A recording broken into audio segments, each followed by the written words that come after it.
하나님은 가르치시는 하나님이십니다.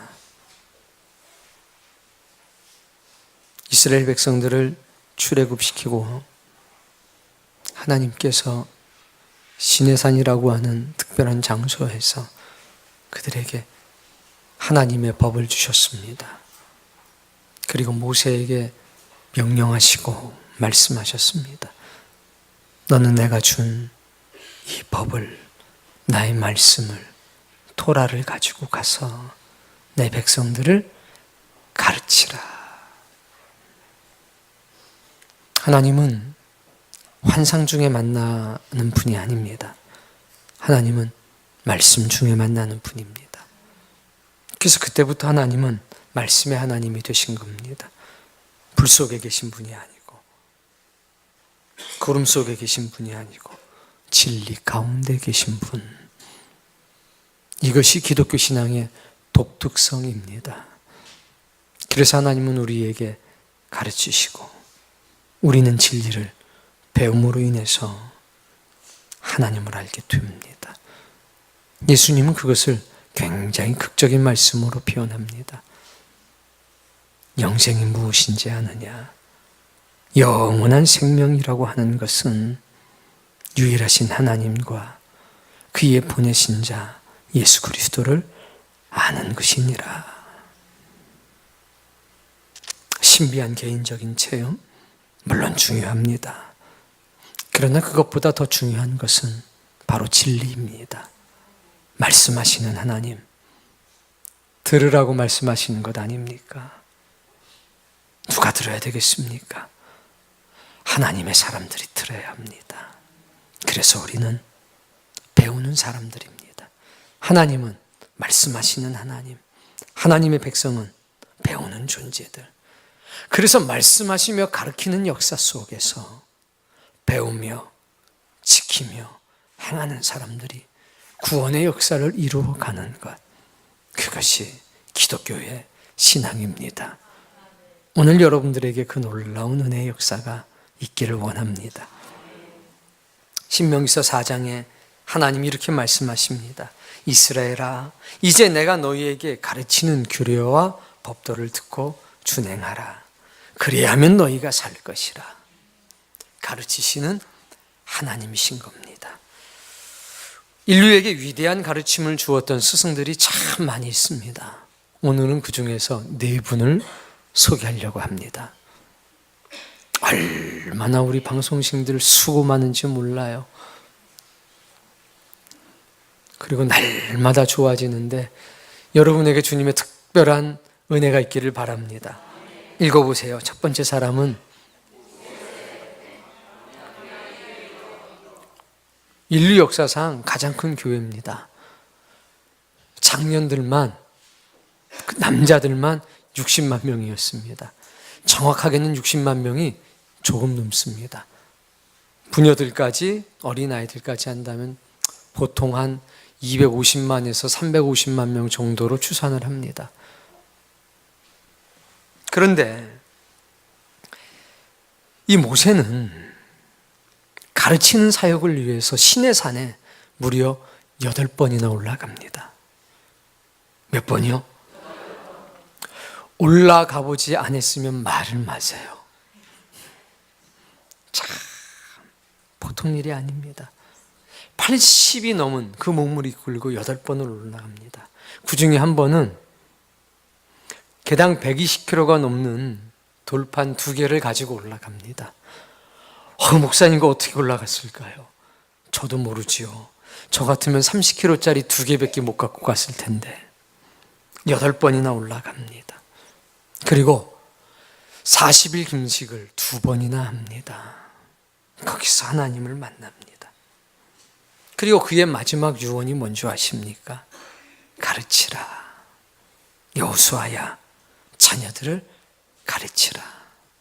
이스라엘 백성아, 하나님의 말씀을 배워라. 그것이 모세의 마지막 유언이었습니다. 모세는 광야에서 하나님의 말씀을 가르쳤습니다. 근데 그 가르침을 잘 배우질 않았습니다. 그래서 그는 눈물을 흘리며 하나님께 간구하고 매달립니다. 듣기만 하고 배우지 않은 백성들, 들을 때는 좋아하는데 자신의 삶 속에선 하나님의 명령과 가르침을 어긋나게 살아가기가 일쑤였습니다. 하나님께서 진노하셨습니다. 그때 모세는 눈물로 이렇게 기도합니다. 하나님, 내 이름을 하나님의 생명책에서 지워주십시오. 저들의 생명을 앗아가시려거든 먼저 나의 생명을 하나님의 생명책에서 지워주십시오. 한 번만 더 기회를 주십시오. 그게 모세였습니다. 두 번째 사람은 윌리엄 브루스터라고 하는 사람입니다. 읽어봅시다.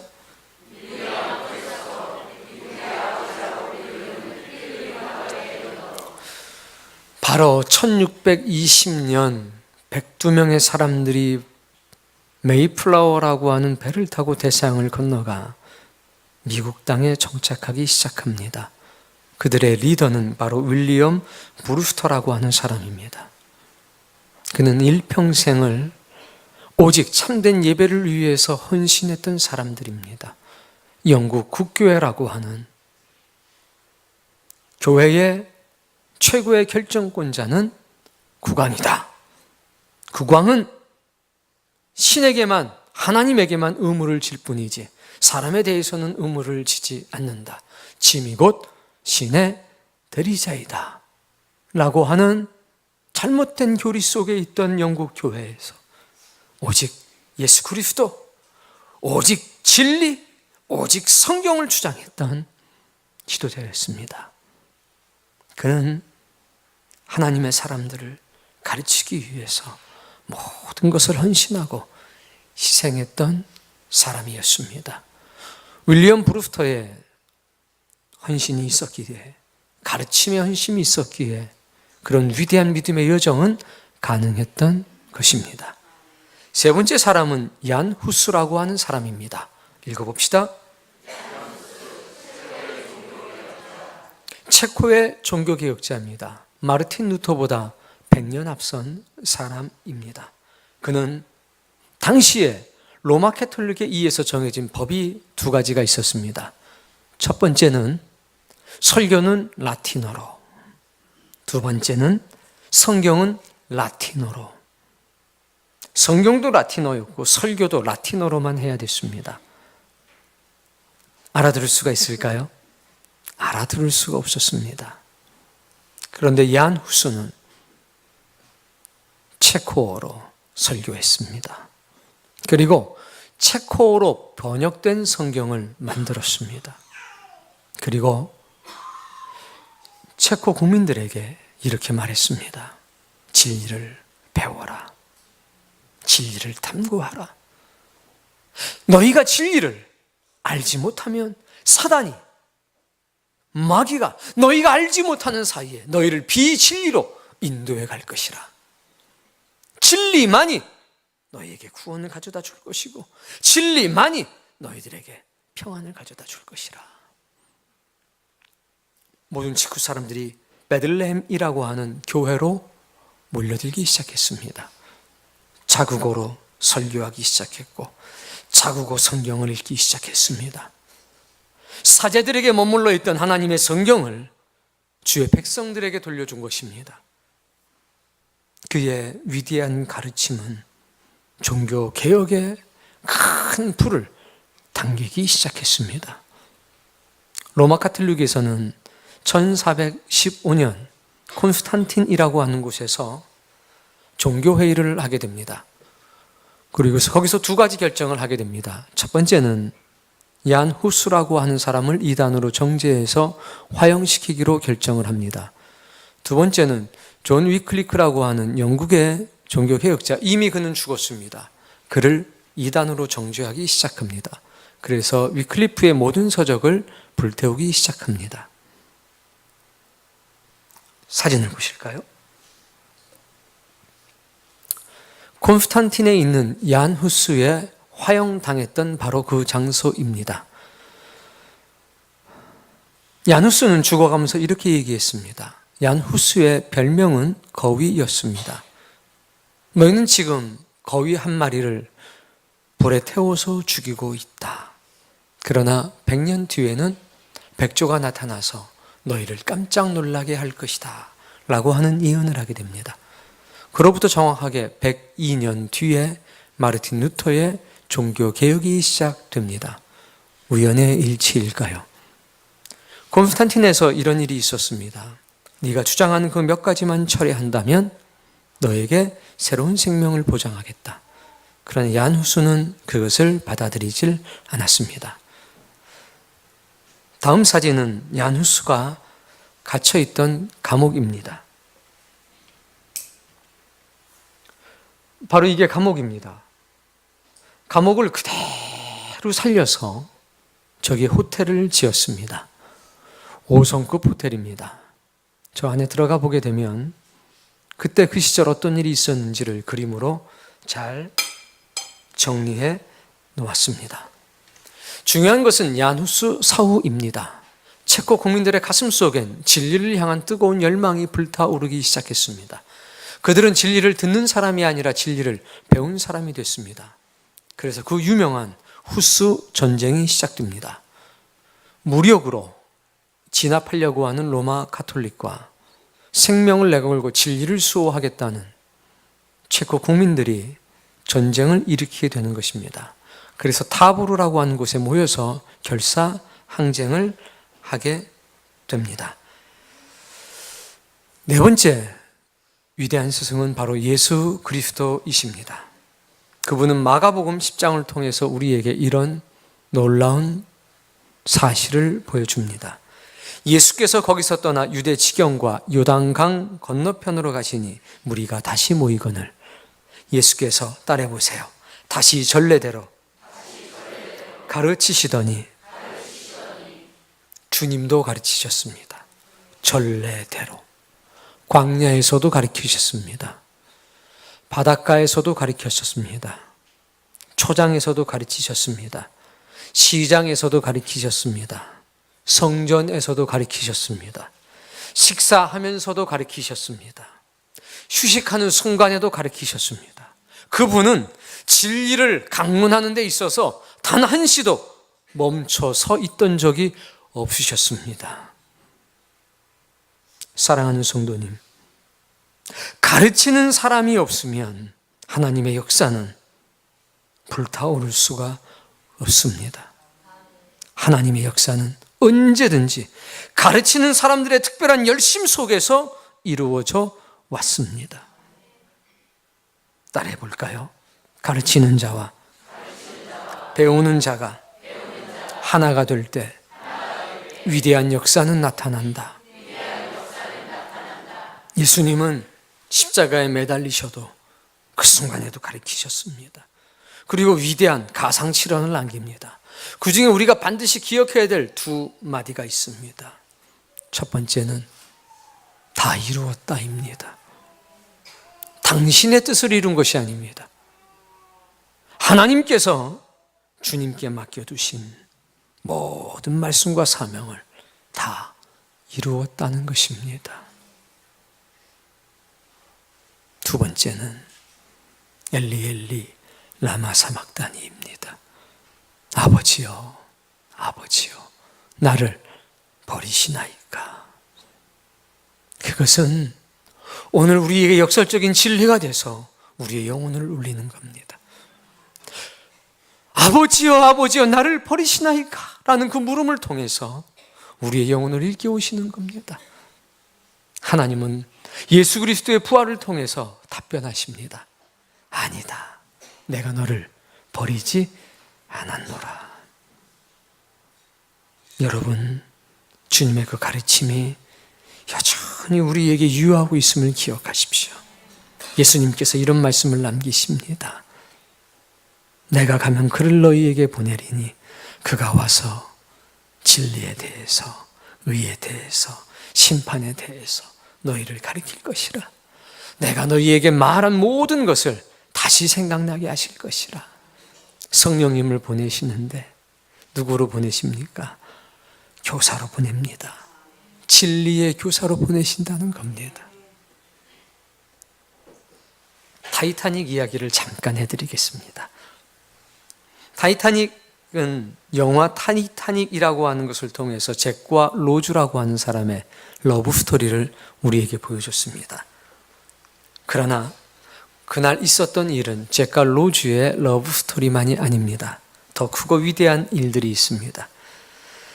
1912년 4월 14일 날 1514명이 타이타닉 침몰과 함께 사망했습니다. 그리고 710명이 구조됐습니다. 사고 당시 모든 타이타닉호의 승무원은 배와 함께 운명을 같이 했습니다.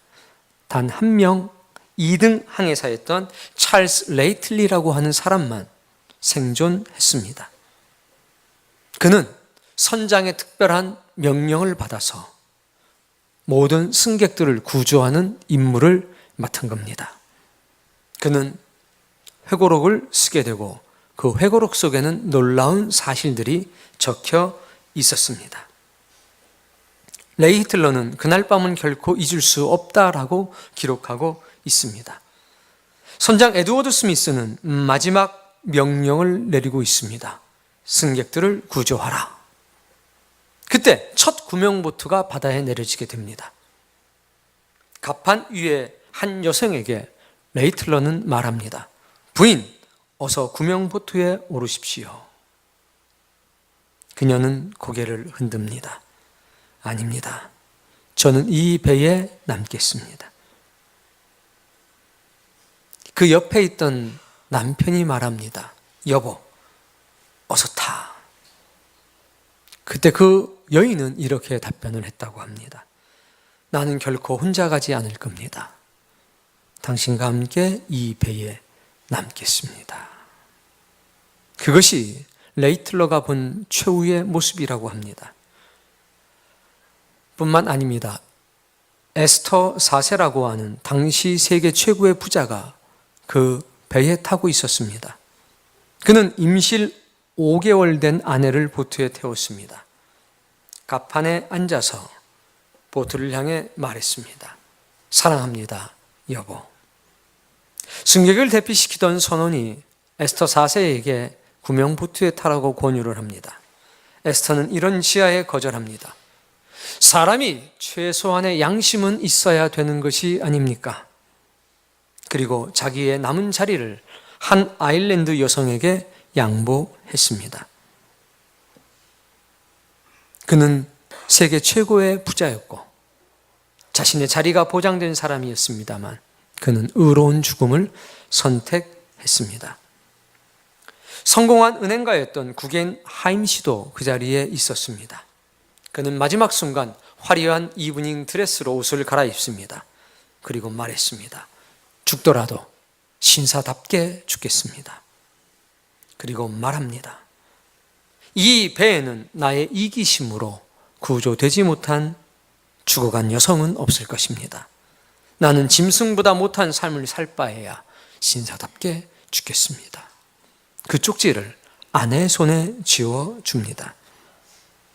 미국 메이시 백화점의 창업자 스트라우스 2세는 세계 두 번째 부자였습니다.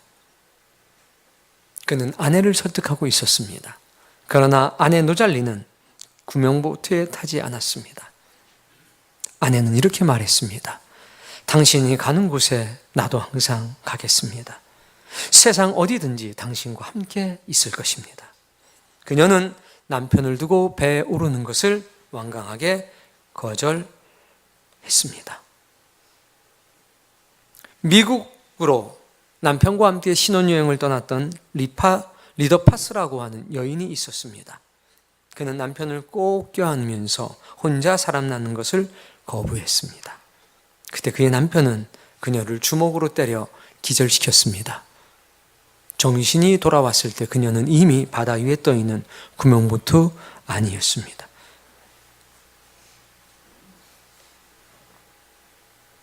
스미스 부인이라고 하는 분이 그리스 로잔의 생전 모임에 참석해서 자신이 겪었던 일을 이야기합니다. 당시 제 두 아이가 구명보트에 올랐습니다. 그러나 구명보트는 이미 만석이었습니다. 제 자리는 없었습니다. 그때 한 여성분이 일어났습니다. 그리고 저를 구명복터로 끌어다녔습니다. 그녀는 이렇게 말했습니다. 올라오십시오.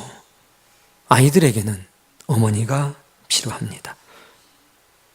이름을 물어보는 저에게 그분은 당신의 이름을 남기지 않았습니다.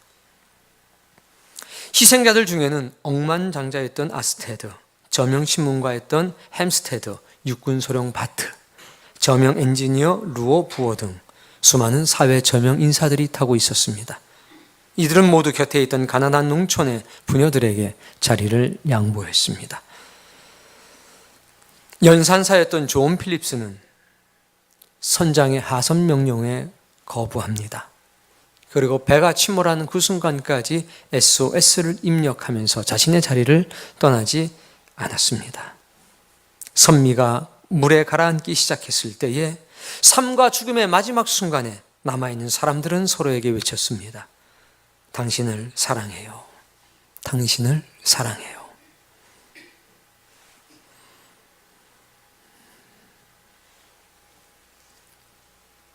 타니타이 건축 회사였던 화이트 스타라인은 희생자들 추모 모임에서 이런 이야기를 하게 됩니다. 남성들의 희생을 요구하는 해상 규칙은 어디에도 존재하지 않습니다. 단지 그들은 약자들에 대한 배려이자 그들의 개인적인 선택을 자신의 신념을 따라 행한 것입니다.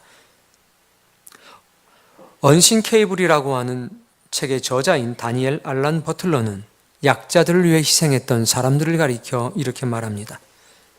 그들은 태어나면서부터 책임감이 가장 중요하다는 교육을 배웠습니다. 그것이 희생할 수 있는 모든 것의 밑거름이었습니다. 여러분, 들었기 때문이 아닙니다. 배웠기 때문에 헌신을 주저없이 한 것입니다. 저는 이 이야기를 보면서 102명의 믿음의 선조들 봅니다. 그들은 의로운 죽음을 택한 사람들이었습니다. 처음 추수감사절날 했던 그 기도를 저는 잊을 수가 없습니다. 우리는 대서양을 건너와서 한 해 겨울 동안 사랑하는 사람들을 잃어버렸습니다. 그러나 하나님께서는 우리에게 더 많은 것을, 우리가 기대했던 것보다 더 많은 것을 주셨습니다. 우리는 그분의 은혜에 감사하며 첫 열매를 하나님께 올려드립니다. 무엇을 배웠느냐가 우리의 인생을 결정합니다. 여러분, 배움이라고 하는 것은 듣는 것과 다른 겁니다. 배움이라고 하는 단어를 보면 어떤 단어가 생각나지 않습니까? 그건 바로 비움이라고 하는 단어입니다. 배움은 무엇을 넣는 것이 아닙니다. 배움은 먼저 비우는 것입니다. 듣는 것은 자신이 의지가 없이도 들을 수가 있습니다. 강의를 들을 수 있죠. 들음에는 책임이 없습니다. 광장을 지나가다가 어떤 사람의 소리를 들을 수 있습니다. 뉴스에 나오는, TV에 나오는 어떤 소리를 들을 수 있습니다. 아, 저런 일이 있었구나. 그러나 배우는 것은 다릅니다. 배우는 것은 대가를 지불하고 등록을 하는 겁니다. 그 사람에게, 그 스승에게. 그런 다음에 스승에게 자기 자신을 평가해달라고 부탁하는 겁니다. 어떠한 평가라도 저는 감사하게 받겠습니다. 혹 저에게 부족한 것이 있다면 그걸 일깨워 주십시오. 칭찬해달라는 것이 아닙니다. 그래서 배움은 비우는 겁니다. 내 생각을, 나의 에고를, 나의 가치를 버리겠습니다. 비우겠습니다. 그리고 그 빈자리에 당신의 가르침을 채워넣겠습니다. 그게 배움 아닙니까? 내 생각, 내 의지를 그대로 두고 거기에 무언가를 채워넣기 때문에 안 되는 겁니다. 비워야 합니다. 배움은 비움입니다. 배움은 겸손입니다. 신명기서 4장 2절 말씀엔 이렇게 기록되어 있습니다. 내가 너희에게 명령하는 말을 너희는 가감하지 말고 내가 너희에게 내리는 너희 여호와 하나님의 명령을 지키라. 신명기서 5장 26절 말씀 있습니다. 육신을 가진 자로서 우리처럼 살아계시는 하나님의 음성이 불 가운데서 바람을 듣고 생존한 자가 누구입니까? 모세가 시내산에 올라갔을 때에 시내산 전체가 불타기 시작했습니다. 구름이 덮기 시작했습니다. 하나님의 음성이 들리기 시작했습니다. 사람들이 깜짝 놀란 겁니다. 모세가 그 가운데서 걸어 나오기 시작합니다. 그 일이 무려 8번이나 반복됐습니다. 사람이 어찌 하나님의 음성을 듣고 살 수 있겠습니까? 줄을 쳐서 백성들의 자리를 정하고 다시 올라가서 줄을 치고 장로들이 들어갈 수 있는 자리까지를 정해놨습니다. 다 두려움에 떨었습니다. 이어서 말합니다. 당신은 가까이 나아가서 읽으세요. 가까이 나아가서 저 정상까지 가서 하나님께서 뭐라고 말씀하시는지 그 음성을 듣고 와서 읽으세요.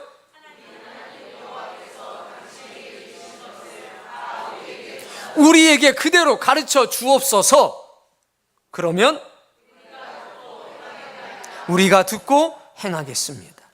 이게 이스라엘 장로들의 고백이었습니다. 듣고 행하겠다는 이야기가 뭡니까? 배우겠다는 것입니다.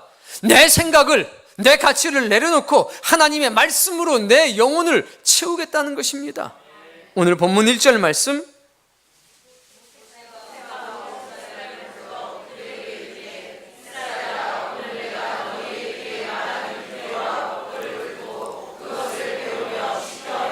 듣고 배우고 지켜 행하라.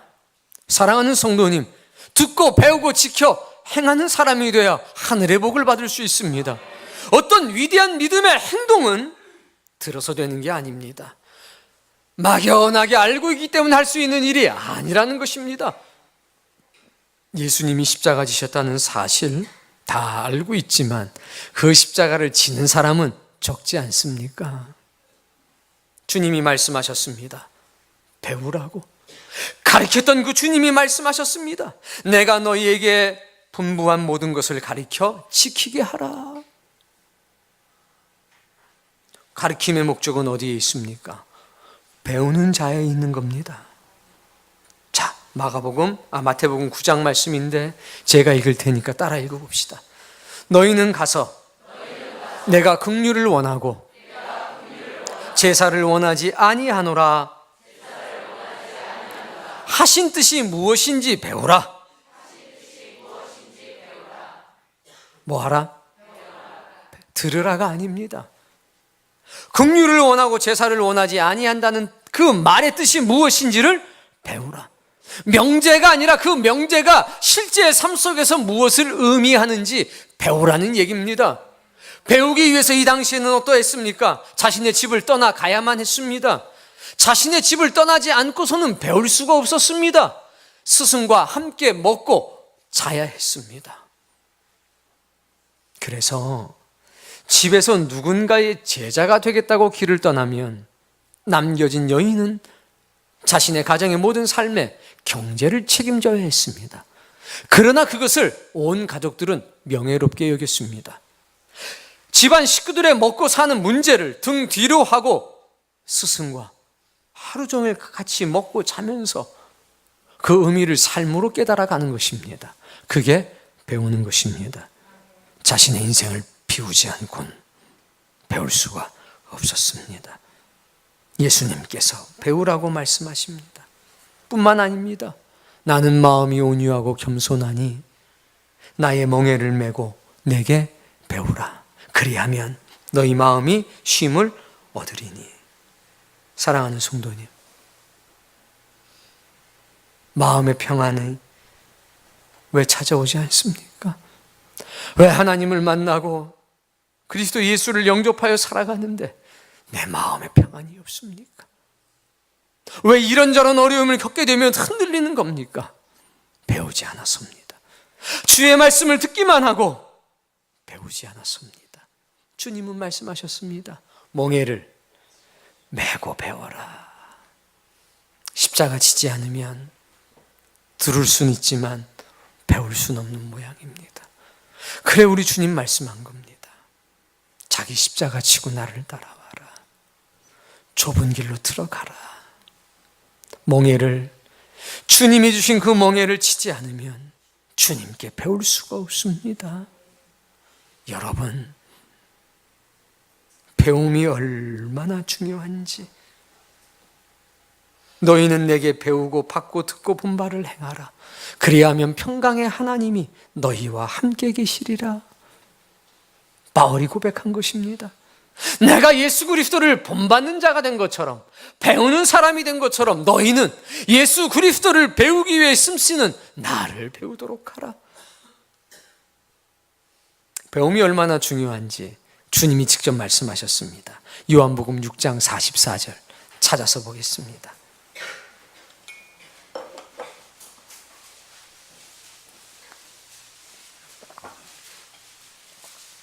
요한복음 6장 44절입니다.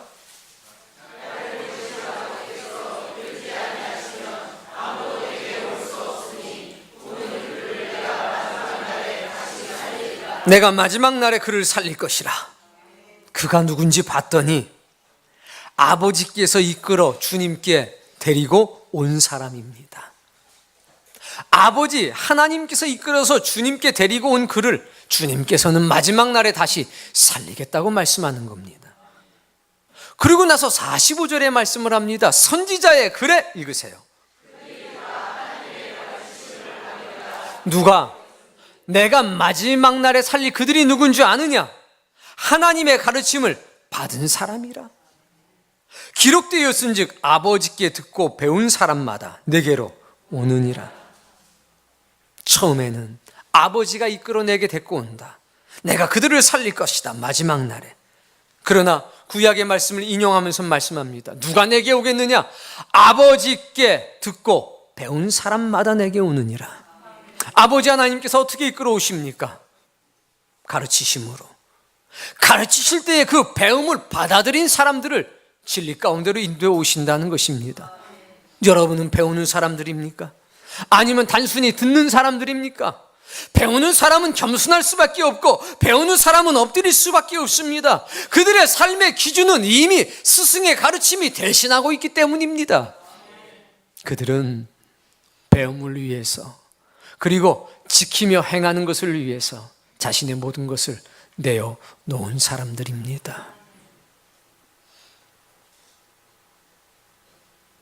그런데 이 시대는 듣는 것조차가 힘들고 부담스러운 세상이 되고 말았습니다. 주일 예배를 지키고, 주일 저녁 예배를 지키고, 수요 예배를 지키는 것, 그것이 마치 신앙의 전부 다인 것처럼, 그것만 해도 너무나 대단한 것처럼 그렇게 믿는 사람들조차도 인식을 하고 있습니다. 사랑하는 성도님, 공예배는 생존을 위한 최소한의 모임입니다. 이 예배는 우리의 영혼의 생존을 위해 최소한의 필요한 양식입니다. 이것만 가지고는 거룩한 변화는 결코 일어나지를 않습니다. 바울은 디모데에게 유언처럼 편지를 보냅니다. 그 마지막 편지에 이렇게 적어놨습니다. 그러니 너는 배우고 확신한 일에 거하라.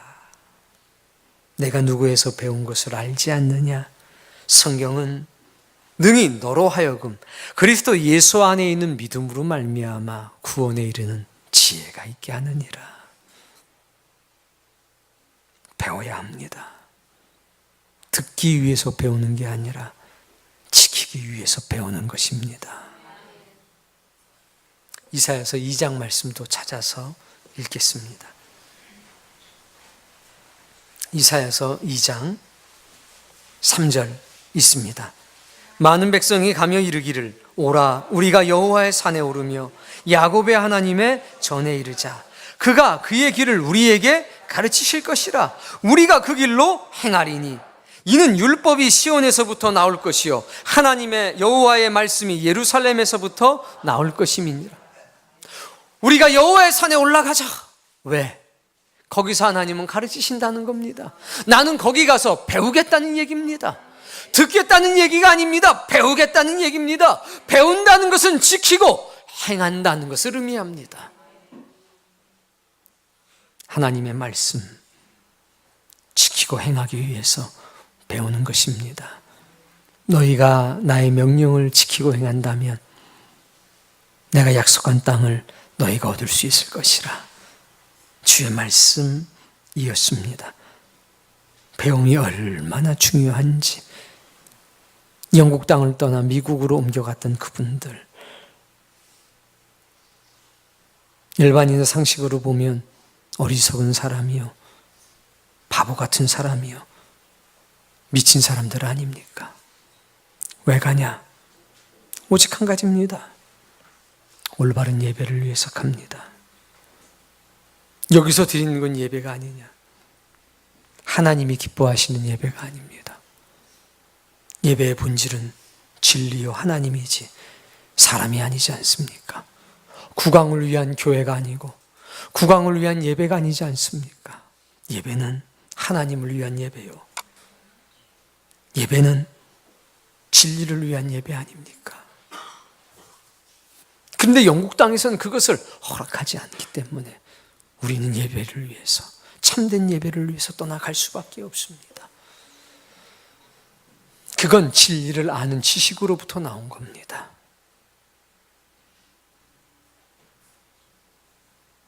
여러분, 그들은 브루스터라고 하는 위대한 지도자를 만나서 배웠습니다. 배웠기에, 진리에 대한 올바른 지식이 있었기에 진리의 수호자가 된 것입니다. 많은 사람들이 필그림 파더들을 알고 있습니다. 미국의 아버지들, 위대한 미국의 역사의 시조들. 그러나 그들이 걸어갔던 그 길을 같이 걸어가고자 하려 적습니다.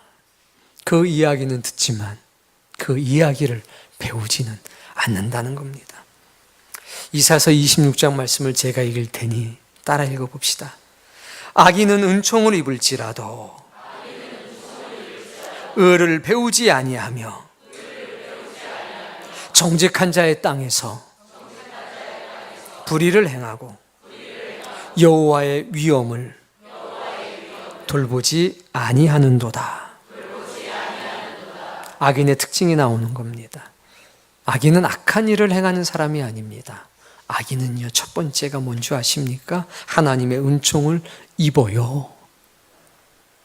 은혜를 못 받는 사람들이 악인이 아니라 악인도 은혜를 받는다 이겁니다. 그러나 그들의 특징은 의를 배우지 않는다는 겁니다. 자기 입맛에 맞는 말씀만 받아들인다는 겁니다. 배운다는 것은 비우는 것인데 이들은 자신을 결코 비우지 않습니다. 그래서 의로움이 뭔지 배우질 않습니다.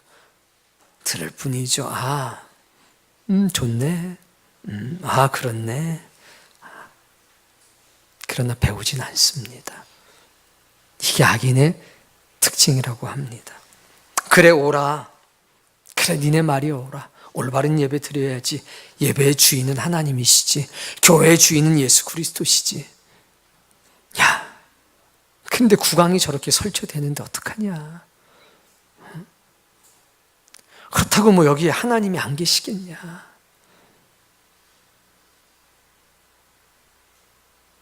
이게 평범한 사람들의 생각이었습니다.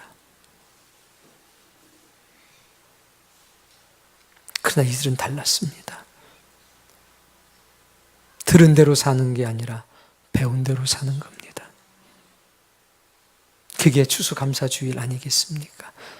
사랑하는 성도님, 가르치는 사람의 열심보다 배우는 사람의 열심이 더 커야 합니다. 야누스가 죽은 뒤에 후스 전쟁이 일어날 수밖에 없었던 것은 그들이 배우는 사람들이었기 때문입니다. 창과 칼을 앞장 세워서 공격해 왔습니다. 그러나 그들은 체코어로 된 성경을 놓지 않았습니다. 성경을 통해서 배운 진리를 놓지 않았다는 겁니다. 성직을 사고 파는 것, 교황이 모든 것을 결정하는 것, 사람이 사람의 죄를 용서해 주는 것, 비성경적이다는 얘기죠.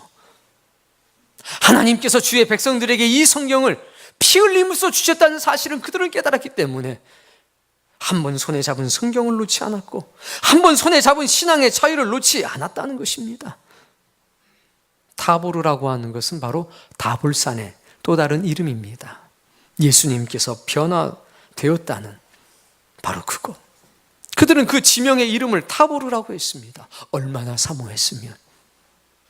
사랑하는 성도님, 윌리엄 브루스터라고 하는 이름을 우리가 잘 알지 못합니다. 그냥 우리가 102명의 사명들은 알고 있습니다. 왜? 가르치는 자의 열심보다 받는 사람의 열심이 더 컸기 때문입니다. 그때만 역사가 나타납니다.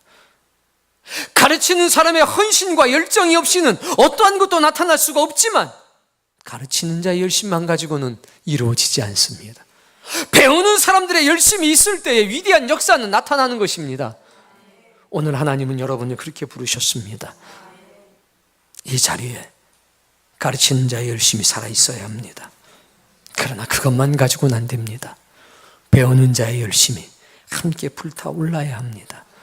사람은 들은 대로 사는 것이 아니라 배운 대로 사는 존재이기 때문에 그렇습니다. 절박한 죽음의 자리에서 자신의 자리를 양보하는 사람들, 그들 대부분이 크리스천이었다는 사실을 알고 계십니까? 그들의 배운 것은 바로 진리입니다. 눈에 보이는 사망 너머에 있는 영원한 삶이 있다는 것을 분명히 알고 있었기 때문에 그런 현재의 삶에 연연하지 않은 겁니다. 죽는 것이 좋다는 얘기가 아니올시다. 선택의 순간이 왔을 때에 생존을 선택하는 것이 아니라 의로운 죽음을 선택한다는 겁니다. 그것이 우리가 알고 있는 지식입니다. 들은 지식이 아니라 아는 지식이 되어야 합니다. 사랑하는 성도님, 진정한 믿음의 사람이 되시길 바랍니다. 올바른 진리의 수호자가 되시기를 바랍니다.